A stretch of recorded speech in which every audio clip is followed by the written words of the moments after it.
পুদিনা গাছ ঝোপালো করার টেকনিক বলেছিলাম। এই যে দেখুন কত ঝোপালো হয়ে আছে পুদিনা পাতা গাছগুলো। আর আমি দেখুন এই পটটা থেকে এখানে ট্রান্সফার করেছি অলরেডি আরেকটা গাছ, এটাও মাসাল্লাহ ভালো হচ্ছে। জাস্ট একটু ডালা নিয়ে ভাবে লাগিয়ে দিয়েছিলাম। আর এইখানে দেখুন এটাও ভরে গেছে। আর এইখানে দেখুন এটার পাশে লাগিয়ে বাজারের ব্যাগ থেকে এখানেও দিয়ে দিয়েছি। এই যে এখানে দেখুন দিয়ে দিয়েছি। এই যে এখান থেকে যখন এটা থেকে সুন্দর করে পাতা বেরিয়ে যাবে তখন এখান থেকে কেটে দিব, এটাকে আলাদা করে দিব।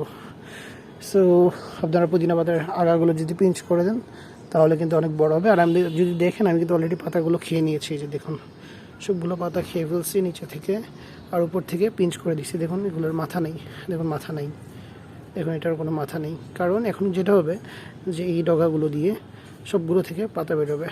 আমি তো সবগুলোতে সেম করেছি। দেখুন আমারগুলোতে পাতা কিন্তু খুব কম দেখছেন আপনি, কারণ আমি নিচে থেকে কিন্তু অলরেডি পাতা খেয়ে নিয়েছি।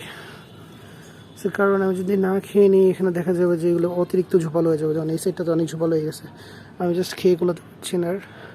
আর মিন্ট যে লেমনেনটা আছে আমার এটা খুবই পছন্দ, খুবই রিফ্রেশিং একটা ড্রিঙ্ক, আপনারাও চাইলে করতে পারেন। আমার আরেকটা পুদিনার গাছ আছে, সেটা আরেকদিন দেখাবো।